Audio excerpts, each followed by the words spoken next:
When we moved here, it was a new bedroom for Naomi. She was so scared of that. She just started preschool. Anthony also didn't come with us right away. So he was back at home, like closing our summer house and all of that. And there was just so much change. And then Anthony started the hockey season. And I think coming from like he was home all hockey season last year, then we had the summer, and then him leaving straight away for a week was like, she is, like I said, a daddy's girl. So that was so hard for her, but it's slowly getting easier. And yeah, like I said, like all the moving, I think it's more fun. Like now that I have kids and I'm like, okay, what are things in this new city that are like my kids are gonna enjoy? You're listening to Breaking the Ice podcast, a podcast that I created in 2020 to connect women within the hockey world. My name's Devin Dodaro, my husband's Charlie Dodaro, and we've played literally all over the world. We have 2 kids, 2 dogs, and let's just say hockey has taken my world by storm. What I've learned is that this community and these experiences are very specific, and you should not have to go through this alone. Through this podcast, I share the tools, resources, do's, don'ts, and what's helped me along the way while continuing to learn from each and every one of you. So lace them up and tune in for episodes twice a month. And make sure to follow the page on Instagram at Breaking the Ice Pod.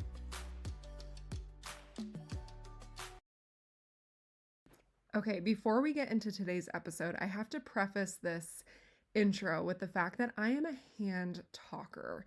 I've always been this way. I am very animated when I tell stories, and I was sitting in my car recording the intro, and when I pressed stop recording, I was like, wow, that was a pretty good intro to just kind of roll off the tongue. And then when I listened to it back, I realized that my hand talking got the best of me, and you could hear my jacket moving in the intro. So my apologies for that. Please bear with me. When we recorded this episode together, we had a couple of technical difficulties as well off the hop. It was just like literally the first 90 seconds of the episode trimmed down. So other than that, it was smooth sailing. It's a great episode, and here is the intro. Hello. Welcome back to the podcast. Happy January. Happy 2026. Happy New Year. I was just watching a funny video. It's like, when is it acceptable for people to stop saying Happy New Year? Because I feel like people say it the entire month of January. And here I am saying it on my podcast. It is the morning. My voice is still a little bit raspy, but we're just going to roll with it. If you have a 2-week holiday hangover, I am right there with you. The combo of no school, holidays, all the things, making the magic happen as a mom is just a lot. And I have been so exhausted. I don't know about you guys, but it's just like every single one of my friends that I've like touched base with recently is so tired. So if you're feeling that way, you are certainly not alone. And also, if you feel like you've had the screen on for way more than you would like, I'm also right there with you. I try to release that guilt because, you know, we don't have help, and I'm trying to give myself grace. Like, I can't do this all and have my kids home all the time, be constantly entertaining. Super happy that school is starting back up and we're getting back into our routine. We usually have a lot going on during the weeks that keep me very busy and keep me just kind of functioning at more of a productive level. But don't get me wrong, I really have enjoyed like the slow time and not having to rush out the door in the morning and trying to get everybody's shoes on and all the things. And we've just kind of been able to roll with it and do what we want and see friends and all of that. We got the flu right before Christmas, which was actually torture. Thankfully, I was like the least sick out of everybody. So my husband never got it, but my 2 kids were some of the sickest I've ever seen them, and they're still coughing like 3 weeks later. I'm like, when is this going to end? I swear they're not contagious when I go out in public. But of course, my husband was on the road for part of it. And I just basically Cloroxed everything down in prayers that he would not get it, because I knew once I was recovered, I needed to not have him down so that I couldn't get all of my Christmas shenanigans complete and figured out. On top of that, the strike was going on, which was kind of wild. If you've not heard, which I'm sure you've probably heard, but there was a strike in the ECHL. It did not last for very long. But if you were in this league, and I'm not really sure how it works in different leagues, but there is a rep for every single team in the ECHL, and the rep is basically a liaison between the union and the team. So my husband is the rep for our team that we're on, and so he is basically the one that was like in the meetings with the union and then having to like relay everything back to the coaches, the team, and so forth. And so this all happened to go on over Christmas because there was supposed to be a game on the 26th and 27th for most ECHL teams. And so there was just a lot of delegation meetings, Christmas Eve, Christmas Day, like all the things. And it was funny because once I like vocalized something on my story, I got like a bunch of messages from girls like, I'm going crazy with all of this over the holidays and the phone. And oh man, just very happy that an agreement came together and it worked out. And hopefully it's smooth sailing from here. So more on that later. I know I owe you guys a solo episode. You're probably like, STFU, you've been saying this for months, but I really need to sit down and just do it.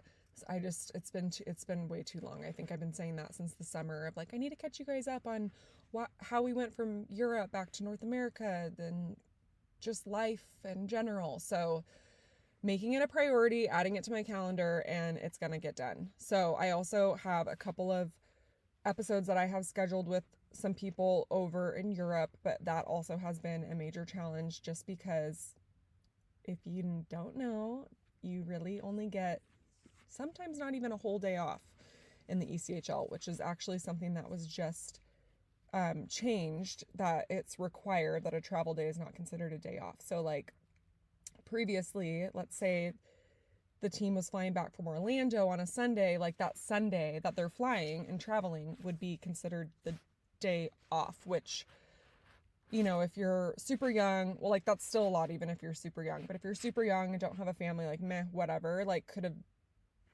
been more flexible with it. Like, yeah, annoying back when we did this like pre-kids, but now that we have a family, it's like, okay, no, that's not just affecting like one person, like my kids need to see their dad and like spend quality time. So anyhow, that's kind of been our reality the last few months. And so that day off was typically a travel day. Therefore, I was not able to schedule any European podcast recordings because it has to be done in that morning chunk of time because of the time difference.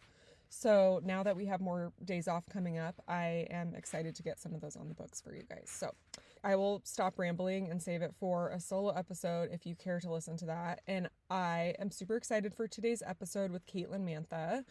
I followed Caitlyn for years on Instagram, and I was happy to finally sit down and have a conversation with her about her experience in the hockey life. So they have 2 little girls, one on the way. They're currently playing in Pittsburgh for the Penguins, and they have had a lot of movement in their lives the last several years, trades, bumping around from city to city.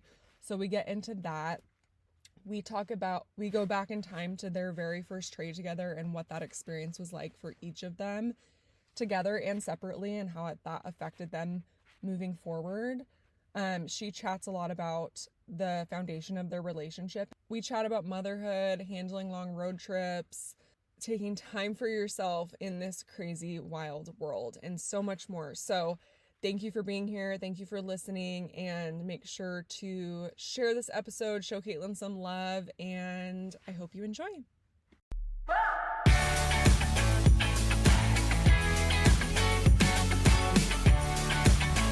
Thank you for being here. I know it's crazy coordinating schedules, children, all the things. So I appreciate it, and I'm excited to dive into this conversation. Thank you so much for having me. I'm so excited. Yay. Okay. Well, let's start off. How did you and your husband meet? I seriously, whenever somebody asks me this, I really wish I had a better answer, but we met on Instagram. So like, I wish it was like more organic, but like it was totally through Instagram DMs, and he DM'd me, I want to say 2017 or 2018. I cannot remember. And we were chit-chatting for a little bit, just like very casually, like maybe like once every couple months. And then we were supposed to grab dinner in Tampa when he was playing the Lightning that season. I ended up canceling. So the following season, we didn't really talk much throughout. And then he was back in Tampa, and he was like, you owe me a rain check. And so we ended up booking a dinner, and I almost bailed on that one too, but I ended up going. And I think from there we were dating pretty quickly afterwards. Okay, why did you wind up bailing 2 times? So long story short, the first time I got in a car accident, so like that was a very valid reason, and I was without a car for a couple weeks. And so he totally thought I was lying about the car accident. And the second time I was working all day, and I was just so tired from work, and I was like, I really don't feel like driving to Tampa to go to dinner with him, but like I already bailed on him and whatever, I'll just go. I didn't think anything of the dinner. I was like, it's just going to be like a free dinner. Like, I'm not going to see this guy again, like whatever. And then we just like clicked so instantly, and we're dating shortly after. Okay, sorry to interrupt this, but do you hear that noise again? I do. Okay, so I think... Okay, so were you living in Tampa and he was living in, was it Detroit? Yeah, so at the time he was in Detroit and I was living in Sarasota. So the thing was it was a 45-minute drive to go to Tampa anyway. So I was like, I don't feel like driving 45 minutes for a guy that I don't even really know, and then driving home after. So it was just, I was debating it, and then I ended up going. I was like, F it. Just got out of like a small relationship, and I'm like, I'm saying yes to everything. Like, whoever wants to take me out to dinner, like, can take me out. Why not? So I was like, F it, and then I went to Tampa, and then thank God. Okay, so where are you from originally? Sarasota, Florida. So I'm like 45 minutes south of Tampa. Oh my gosh, that's a nice place to grow up. You went on your date, and then what happened? Like, did he keep pursuing you? You guys wound up getting into a relationship? Like, how did it escalate quickly? So I picked him up at the hotel he was staying at. We went to dinner, and then we went and grabbed one drink after at like a separate bar. And then I dropped him home after, it was like 10 minutes at the bar. We just grabbed a quick drink, and then I dropped him off at the hotel. The next day I saw him play. So at that time I didn't really know anything about hockey, so I thought he got like all of the free tickets in the world.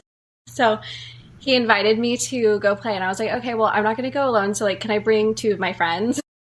So I didn't know at the time, so he paid for the 2 extra tickets too. And then after that, we were like, after the game, I think we were just texting afterwards for a week or 2. And then he invited me to Detroit. And that was kind of like the make or break. Like, are we going to click if we see each other for an extended period of time or not? And so he offered to pay for my ticket, but I insisted on buying my own ticket. So I think he really respected that about me, or so he says afterwards now. And then I think I stayed like 4 or 5 nights, which was like so long thinking about it for like the first time hanging out. And so that was like, okay, it's either going to fly by, like we click so well, or it's going to be like the longest 4 or 5 nights ever. Right. So it ended up flying by, and then we just decided to do long distance right away. And then we like officially started dating, and then I moved in, I think, the following hockey season. So oh my gosh. yeah, we were long distance for 9 months, and then I moved to Detroit. Isn't it so funny? Because I feel like if you grew up in like a pretty just like standard way, like not in this hockey life chaos, I feel like the guys, like this is so normal to like, they think it's so normal to just like, oh yeah, sure, like come out to Detroit after like not really knowing each other. Like, you know, it just like it escalates so quickly because there's actually no other option than to just start flying to each other. I like during the 9 months of long distance, it was pretty easy just because I was serving and bartending at the time. So I was definitely one of the favorites at my work. So my boss kind of just let me take a week off every month. So I went to Detroit to visit him often. But I was just like a lucky situation.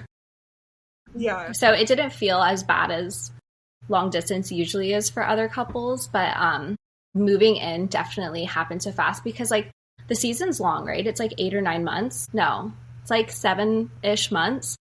Yeah. And so it's like, do you want to do another 7 months of long distance, or do we want to like take that risk? He was there for a bit in Detroit, and then he got traded after you guys had been there for several years. So hockey life is new to you.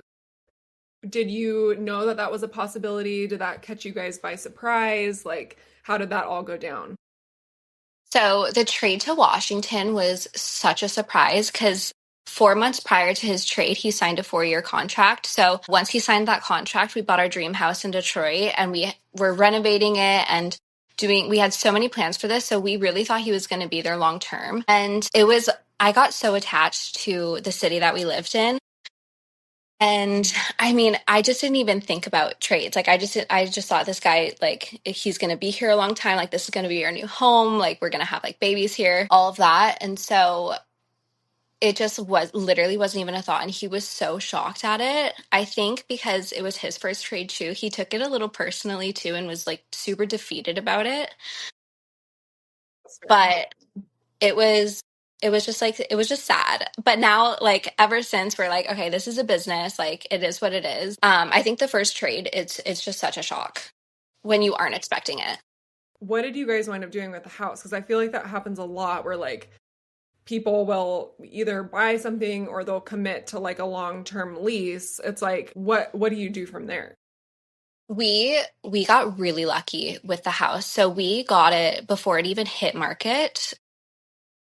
So just getting the house in general, like it would have been so popular if we were putting in offers with like 30 other people, but we got it before it hit market. And then we did the entire basement, which the basement was massive. And so it was like 20, like almost 3,000 square feet. We did a whole like 14-foot bar, a massive wine cellar, Anthony's like dream golf simulator, saunas, like a pool room. Like we did literally everything. He even went as far as like putting a urinal next to like the toilet in the bathroom. So I really think it sold really quick because he got traded at the same time as the quarterback for the Lions got traded. And the new quarterback, same age as Anthony, same interests, ended up buying the house. And so we really think the basement was like the selling point of it because Anthony and him are I think are very similar in their interests.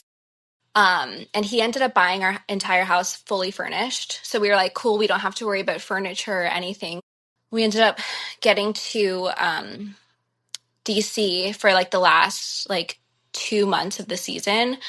And we were just in, I think, an Airbnb for those couple months. The next season, we got something fully furnished we were renting and they were very cool. We were doing month to month. Like if we needed to break a lease, we only needed to pay like a month and a half or 2 months. So we just got lucky with that. And then ever since then, it's been a grind of like trying to find like housing with like that's fully furnished and all of that. So this is our first year that we had to buy furniture and our rental.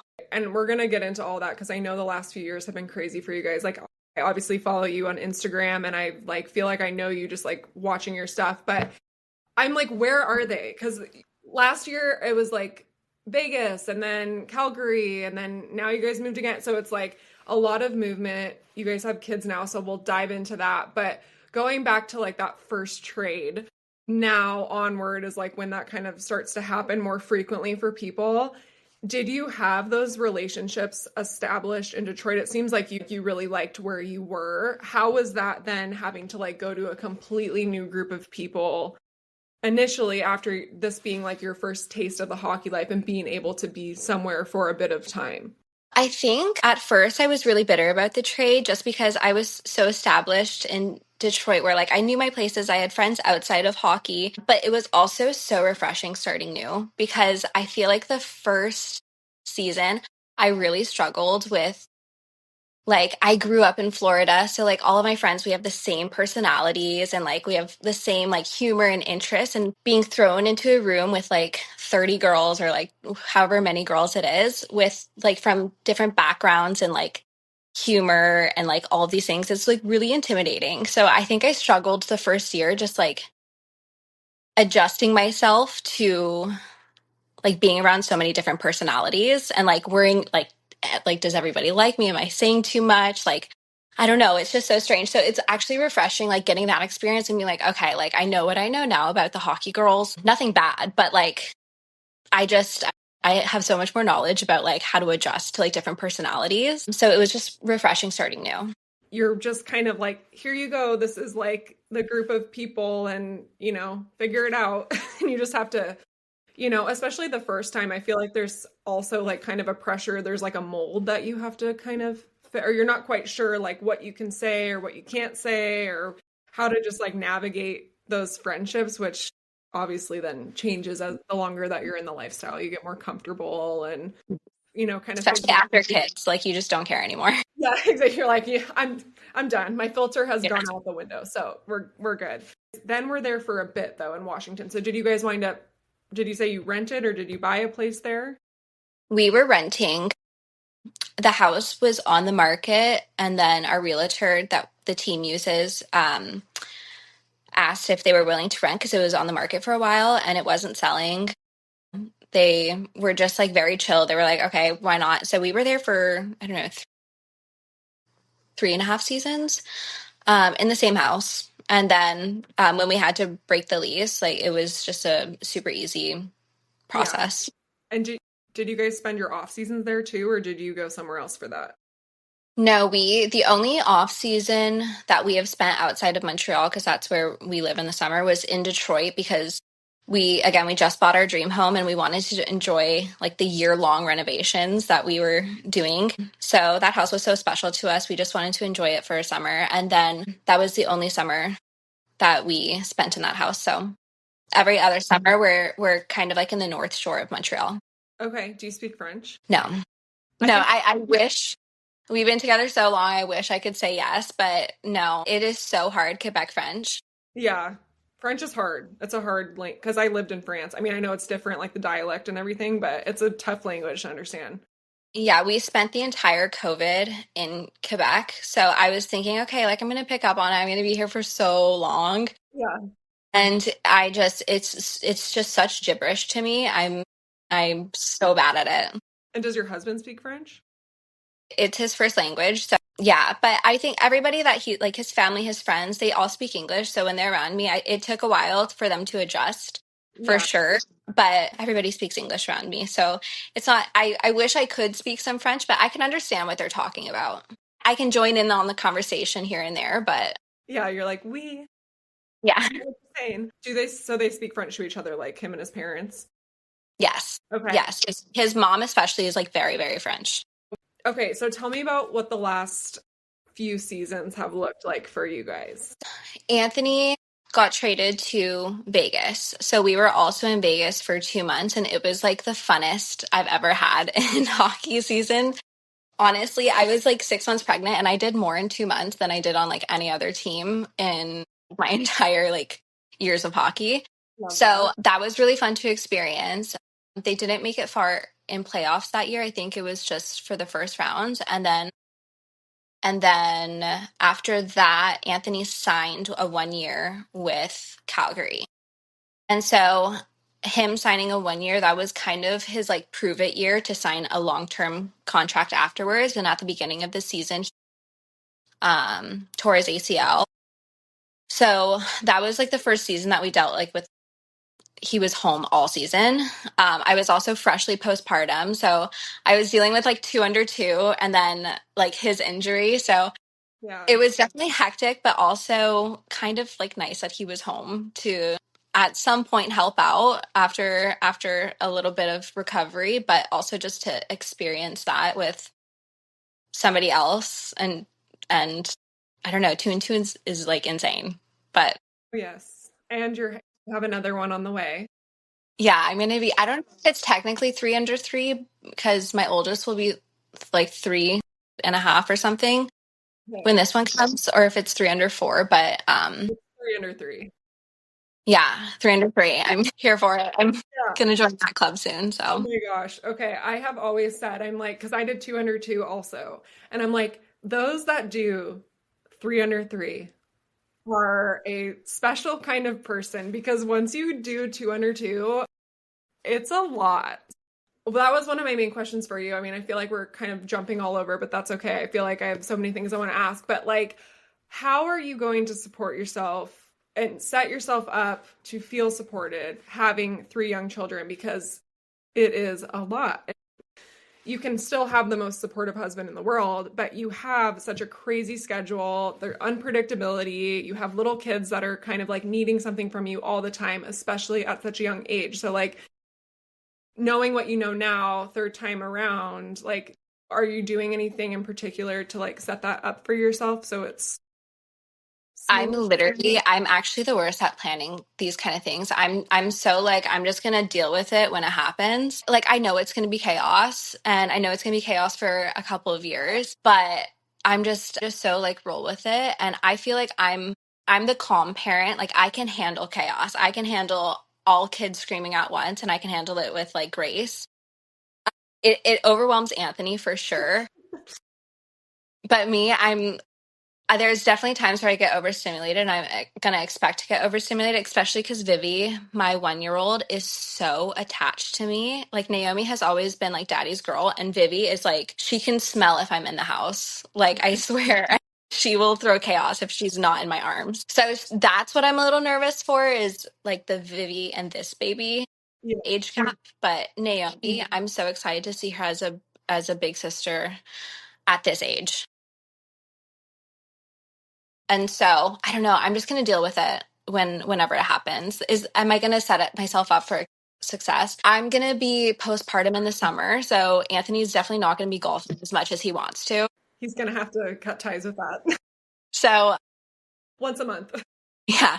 So I think we definitely planned this pregnancy to be like, I'm giving birth towards the end of the season near summer. So I do have Anthony home a lot more to help, but I'm going to try to find like a part-time babysitter. I'm really bad with finding babysitters. It's just, I don't know how people find the help that they do, because I struggle with it. That's hard. Yeah, for sure. And I feel like there's a lot of like flaky. That's my struggle too, actually. Like, side note, but I had a babysitter today and she canceled on me. So my neighbor's watching my daughter right now. But I'm like, It's so I annoying. just feel like it's so annoying. They don't get it because they're not moms. But I'm like, when you say that you can come at a certain time, like I'm making plans for myself or like, calls or whatever. And then when you can't come, it's like, I okay, know well, it's like there's girls here that have like full-time sitters that are like so committed to like their family and like revolving their schedule around like the guys. And I'm like, how do you find that? Because I've tried. I cannot find anybody that wants to commit to a hectic schedule and like right. is like so loyal. Totally. I know. It's really hard to find childcare. It's frustrating. But I think that's a good perspective to have is just roll with it. I need to take a page out of your book because I think I am such a control freak. I try to control every element, but that's really a better mindset to have, especially in this lifestyle, because I think you can drive yourself crazy trying to predict everything in every situation. Yeah, I think I did. There's people who like take classes for like when they're first time parents. I didn't do anything of that. I just took my baby home, Naomi, and I was like, this actually feels illegal because I don't know anything of like what to do. And so I think from 0 to 1 was definitely the hardest. And anything after that, I'm like, I can handle. If I could do that and handle postpartum depression with like 0 to 1 and like figure that out. And now I'm just like so much more easygoing. So it's going to be hectic. I know that. And it's going to suck for a little bit, but it's going to be worth it with their age gaps when they're older. So Do you have that same mindset having the girls and having all of this movement happen with hockey as well? Or do you feel a little bit more like, okay, it's hard to be dealing with this and having young kids? I think coming to Pittsburgh at Naomi's age, she just turned 3. So like, I was thinking it's going to be so easy. Like, the kids are young. Like, coming to Pittsburgh, Naomi really struggled with all of the change at once. So Hmm. we just dealt with it. Like, I just dealt with it because Anthony has been gone. Like, this is like the 3rd week road trip that he's had, and the season just started. So she's now adjusted, and I know that, I don't know, wherever we go, it just like is what it is. Yeah. And like we have to deal with it. So like when we moved here, it was a new bedroom for Naomi. She was so scared of that. She just started preschool. Anthony also didn't come with us right away. So he was back at home, like closing our summer house and all of that. And there was just so much change. And then Anthony started the hockey season. And I think coming from like he was home all hockey season last year, then we had the summer, and then him leaving straight away for a week was like, she is, like I said, a daddy's girl. So that was so hard for her, but it's slowly getting easier. And yeah, like I said, like all the moving, I think it's more fun. Like now that I have kids and I'm like, okay, what are things in this new city that are like my kids are going to enjoy?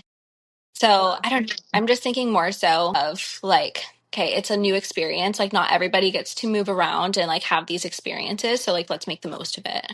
So I mean, we're here on a 1 year right now and I'm due literally right after the trade deadline. So like that's another bridge I'm gonna cross whenever we get there. It's like if Anthony's even gonna be here. But yeah, like I think my mindset has changed, especially after having kids, where I'm just like, it is what it is. Nothing is really in my control. And like I can't stress because then I'm gonna stress Naomi out. Yeah. No, that's fair. That's a really good mindset. And it always works out. Like always. You can try to control as much as you can, but like at the end of the day, when you're dealt the cards you're dealt, it's like you tackle it together and you figure out what the next steps are. And I've learned that especially around childbirth and that kind of thing, because it's totally out of control. You can only handle like what you can handle at the time. Yeah. I'm like, I just like don't want to stress about it right now. Like I'll stress Right. about it later Yes. when it happens and then I'll just like deal with it. I'll probably have like a moment of like crying whenever something like happens and then like that stresses me out and then I'll be like, okay, like how do we handle this? Do you have a favorite arena or city that you guys have played in? Detroit had a brand new arena. So I think just the arena itself, the family room in Detroit is like insanely big. And so that was nice. I don't know. I think they're also different. I think that the nicest one that Anthony has been with was Detroit for sure because it was brand new, but and they also had the biggest family room, so that one.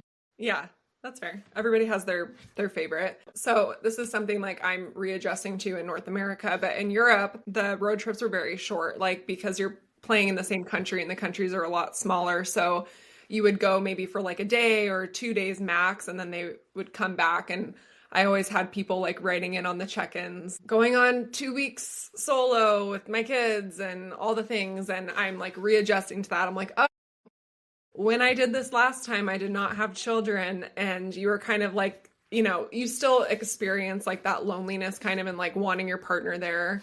But when you have your kids, then it's like kind of a whole another element of where you sometimes feel like you're burning the candle at both ends, Yeah.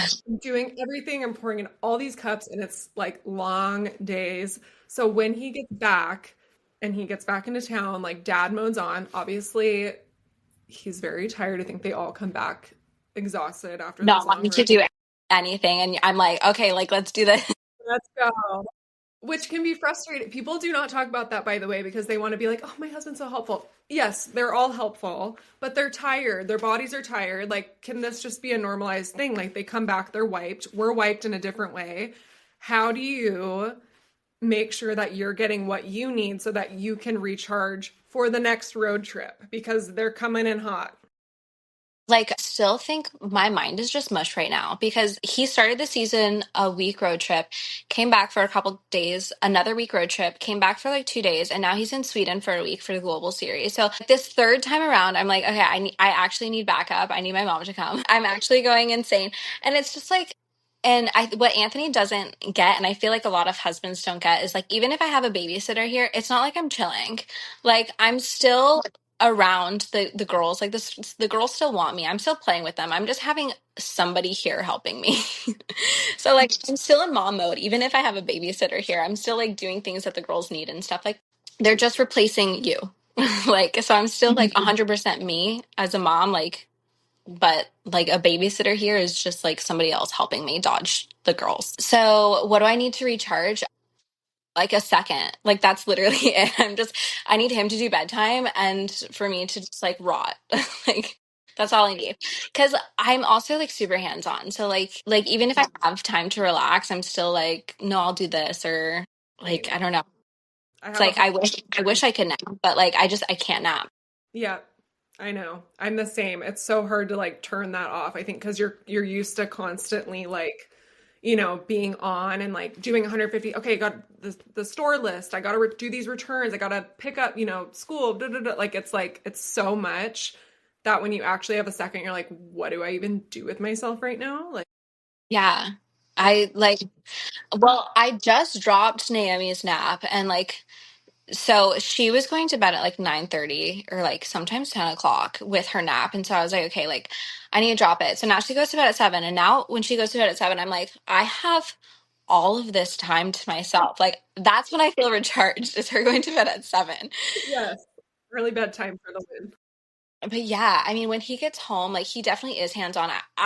I want him to sleep in. So he definitely does sleep in if he comes home from like a week-long road trip at like 2 a.m. So like he'll sleep in until like 10 and then he'll definitely like be active with the girls and stuff. He's definitely not lazy, but he's tired with it. You know, his body is like adjusting to time zones and stuff. So like I get it. And I feel like this season I'm so much more relaxed with it. Just I don't know. Maybe like the past seasons, like when I was going from like 0 to 1, I was definitely like more stressed about Yeah. like him helping out and stuff like that. And like Right. this season, it's like you do what you need to do. Like if you need to sleep in, like go for it. Like I know you're tired. Like I don't know.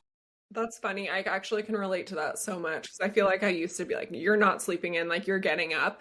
But then he was like half into it. And I'm like, I would rather you like sleep in, refuel yourself so that when you come, you're 100% present. Because like the half knees, like I can't do that. I'm like, you need like do what you need to do and then step in when you and take over fully. Yeah. So and like I feel like I wake up at a pin drop. Like if I wake up, I'm up. Like I can't go back to sleep. I can't nap. I feel like I have a million things to do on my list. So like I'm such like a morning person in the sense of like okay, like I'm gonna be up anyways. So like if you're tired, just go to sleep and then whatever, we could switch. And you could be more active and I'll What's your me and Anthony are actually both Virgos. okay. So But September. I don't really know August. So he's September and I'm August. So I don't know much about Austria. Yeah. No, I was just wondering. I'm a Libra, which is like right behind you guys. I'm October 1st. So I was like, this sounds very similar. Like, I feel like we sound. My oldest is a Libra, I know that, but I have no idea the personality traits. How do you guys make time for each other on top of that? Because when you have kids, a lot of the focus is on the kids, the schedule, this, that. Like, do you guys take time to do date nights? Like, how do you guys recharge? You have your time alone, and then how do you bring it back together? We love our date nights, and that's something that we've always prioritized. So that's never really been like not even an option, really. It's just we love our date nights. We're big foodies. We also just like love a glass of wine. So, like, just getting that, like, I mean, obviously when I'm not pregnant, a glass of wine, but having that date night and just like having like just us at dinner is like so refreshing. So we love prioritizing that. Yeah. So, I mean, I right now I'm juggling a couple sitters trying to like I don't have a consistent sitter, but I'll always like look at their schedule in advance. I'll try to book somebody on a day off or just a practice day and at least like once a week. Yeah. That's actually really good. Once a week is great. Once a week or sometimes, I mean, depending on the schedule, like once every 2 weeks. But we definitely find time. Even like now when Naomi goes to bed at 7, like just being with each other, have shows to watch that together. And so just like even just like laying in bed watching Netflix together, just in silence, it's still just like refreshing. What are you watching right now? So we just finished Wednesday, which I didn't think either of us would really be into it, but both of us really enjoyed it. We started, I think it was like the third or fourth season of Witcher, and we were really into the first few seasons of that. And then it's been so long for me to watch it where like I wasn't really into this season. So now that's his like road show. Okay. But I don't know. We've gone through so many shows. We love a variety of different kind of shows. Yeah, I love that. I love having a show together and a show separate. And that was me last night because Charlie's on the road right now. And I'm like, love it. Secret Lives of Mormon Wives on. We're good. I'm getting in bed. Don't I'm get me started. vlogging. Yeah, because when they're there, they're like, can we put on like our show? And I'm like, I really need to watch this right now. Like, this is not an option. No, Yeah. Mormon Wives is my jam. I was It's watching so it just good. before this interview. What do you think of Taylor Frankie Paul being the Bachelorette? Like, I don't really care for it. I stopped watching The Bachelor. I don't really care for that franchise. Yeah. I'm not into it. I feel like after the past like 7 seasons, it's all for like influencers to get famous, and like it's not true. Like back in the days, I remember watching it with my mom, and it was like interesting because like they actually wanted to find love, and I feel like the past seasons, it's just like it's not really that authentic. Yeah. So I 100. don't really care for it either. She's I don't want to say a hot mess, but like You can say it. I think. Not Like as she's kind of a hot mess. I can't see that going great. I like her because I feel like she's relatable in some ways that she just kind of like I I Yes. respect the fact that she like puts it all out there. She doesn't try to come off like I'm so put together and like whatever. But same as you, I tapped out like many seasons ago. I used to be like a diehard and I'm like this sucks now. This is not good and I don't care. These people all want to just yeah, like you said, just be influencers. But I think I'm going to watch it because it's going to be so different now. It's going to be interesting for sure. I do like her a lot this season on Mormon Wives because she's just like she has it all out there and she's like taking accountability for everything and Yeah. like really like any other girl on the show this season. Really? Okay. I'm only a couple episodes in, so I'm gonna report They're back to all you. so chaotic. I Yeah, can't. it really It's is. so crazy. Gives you a break, like those reality shows from like your chaotic life. You're like, I'm dealing with like this chaotic schedule and the unpredictable, like all this stuff and kids, and then you watch there and you're like, all right, it's not so bad, you know? But also I'm like they all have like three kids. Like how do they have time for all of these events and like to be away for all of these weekends? Like I would just love to know like those little details. Same. Yeah, I think they must just have around the clock like nannies and help, family help, and I mean, there's no other way you could This do is it. it's interesting. Or They're all just so weird. the guys, a lot of them are like stay-at-home dads, I'm pretty sure. Because Yeah. they're all like Yeah. breadwinners now. Yeah.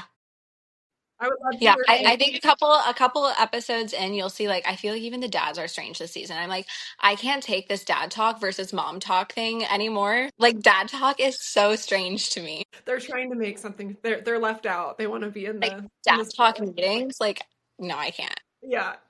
I mean, I guess you do what you got to do for I mean, if For you sure. They're probably making so much money. But yeah. it's just so bizarre. We're obviously heading into the holidays, and that is a hard time of year for a lot of people. So, if people are listening and it's like getting closer to Christmas, I think just like being away can be challenging. You know, you want to like have those roots and create those traditions. What does that look like, and what has that looked like the past couple seasons for you guys with your kids? Like, how do you make it feel homey? Do you have people come out and visit? Like, what does that look like? I mean, I feel like this is the first year that I'm like taking Christmas seriously. Like with Naomi, I think she was 3 months when it was like her first Christmas and I had strep throat. So like that entire day I was in bed. It was like so bad. I was so sick. And she was 3 months. So I'm like, she's not gonna remember anything. Like we're Yeah. not gonna buy her a bunch of presents at 3 months old. Like all she needs is like my boob and that's it. Yeah. Like she just needs milk and whatever. The second season, oh my gosh, I like actually can't remember what we did. It's been very casual. We haven't been to Montreal or Florida because it is such a short break that they have. Yeah. Any Christmas traditions? I mean, I don't know. Like I said, this is the first year I'm going to be doing like Elf on the Shelf and like making it super special for especially Naomi. We were thinking about going 1 or 2 nights at a resort that like in Pennsylvania, it's like an hour away and it's apparently like very beautiful and very Christmassy. So we might do that and then spend Christmas here. But I think this year I'm hosting like a kids Secret Santa exchange on the team. Fun.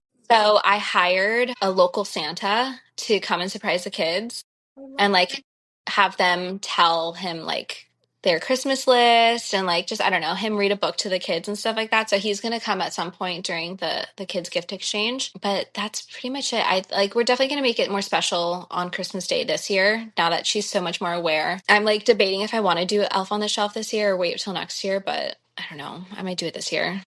Yeah, I would do it. I started, I think, last year was my first year when my son was 3. And, you know, you name the elf and then it comes out every year on December 1st. I think 3 is a fun age. And she's like 3.5, isn't she? She just turned 3. She just turned 3. Oh, yeah. When the baby's born, she'll be 3.5. Okay. Yeah. Yeah. Yeah. Well, Thinking I was thinking because I grew up with Christmas traditions and like that's something obviously like I want to do for the girls. I'm just still figuring out what exactly it is. But yeah. I grew up every year. My parents took us, we lived next to a fire department. So we always brought cookies to the fire department on Christmas Eve. So And they sweet. would always like have like the Santa like locator, like what city he's in and whatnot, and like make it special for like the kids. So I'm like, "Ah, something like that would be so fun." And Naomi loves fire trucks. But I was like, maybe we could do something special for people who are working on Christmas Eve and can't be with their families. And so that was always so special for us growing up. So something like that, maybe I could do this year. Maybe wait till next year to start doing those kind of things.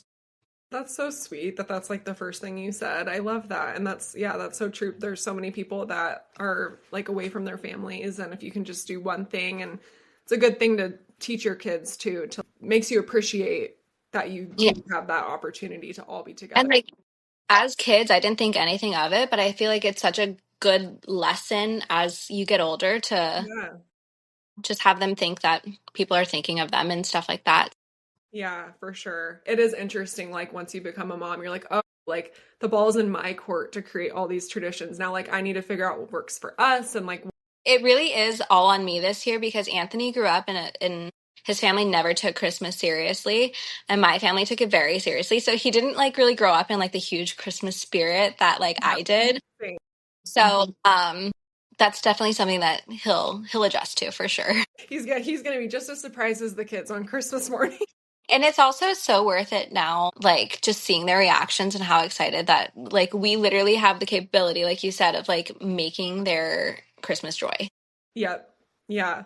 And while we're on the holiday topic, has there been a lot of holidays that he's been gone for with the kids? And how do you kind of, I mean, I know they're still young, so they probably are now just going to start to kind of understand that stuff a little bit more. But to you as a mom, is that difficult if he's away? No, because like I said, like the girls were so young. And this year is like the first year where it's like Naomi's noticing things. So he wasn't here on Halloween. So I took both the girls trick or treating, which was like I was on the struggle bus. I texted my neighbor and I like made her go trick or treating with me because like Vivian, my Vivi is 1 years old, and then Naomi was she was obviously 3. So Vivi, I had her in the wagon. Naomi wanted to scooter, and I'm like, okay, I know you're not gonna want to scooter the entire time, so like I'll just take the wagon. I'll put the scooter in there at some point. I didn't realize how scared Vivi is going to be at all of the decorations. So Naomi was really shy. She didn't want to talk. She just wanted to like grab a piece of candy and like just like very shyly like grab it and like run away. So I thought she was going to be so stoked and like say like happy Halloween, but she was so shy. And then Vivi was like terrified of all of the skeletons in our neighborhood and all of that. So I was like holding the wagon, carrying Vivi, like trying to like navigate Naomi. And there was a huge like block party at the end of our cul-de-sac. We have like some of the younger kids in the neighborhood. So like the older kids are probably like around like 9, 10.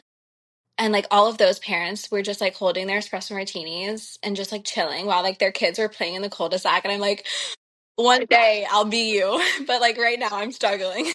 Right, exactly. I know, like that's the one benefit of this chaos is like you picture like 5, 10 years down the road, you're like, I'll be chilling, I'll be done having kids, like we're good. Yeah. Oh my gosh. Well, good for you. And you're pregnant, so that's a lot to be handling on your own without your husband there. So all the props. Um, so I wanted to ask you what advice you would give to someone in this hockey life, whether they're struggling, whether they're new to the hockey life, like anything that you might have learned along the way that you would offer to someone. So I've thought about this question. I feel like my advice would be to like the newer girls who are young, just entering like their relationships with their boyfriends and stuff. Like I was 20 years old when I moved to Detroit, and like the whole like culture shock like came to me, and it was really hard for me my first season. And I remember me and Anthony had a discussion that year when I was like kind of like struggling, like thinking like, okay, am I making friends? Like, do girls like me? Do I like them? Like, I don't know. And Anthony told me, and it always stuck with me. He was like, hockey is going to come and go. Teams are going to come and go. Like the girls are going to come and go. But like, as long as we have a strong foundation, like that's all that really matters. And so, and it's so true. Like the only thing that really matters is our relationship, and like people who we think that we would keep up with or like stay in contact with, like we don't. And like so like things that you think that you're going to stress about, it's not going to matter in 3 years. You know what I mean? So I feel like my only advice would be just focus on your relationship and have a strong foundation, and at the end of the day when hockey is over, like you guys are just going to have each other. Yeah. I love that. That's beautiful. Never has been an answer before. And I think that's great. And, we put a lot of pressure on ourselves for all the things and all the different dynamics and aspects of this hockey life. But at the end of the day, like, that's all ever changing. And yeah, you guys have each other. And yeah, I love that answer. Thank you so much for coming on the podcast. It was so fun talking with you. I could talk to you for another hour. But if anybody wants to follow you, just kind of see what you guys are up to, where can they find you? Everything is at Caitlyn Mantha. Perfect. Well, thank you for coming on. Thank you so much.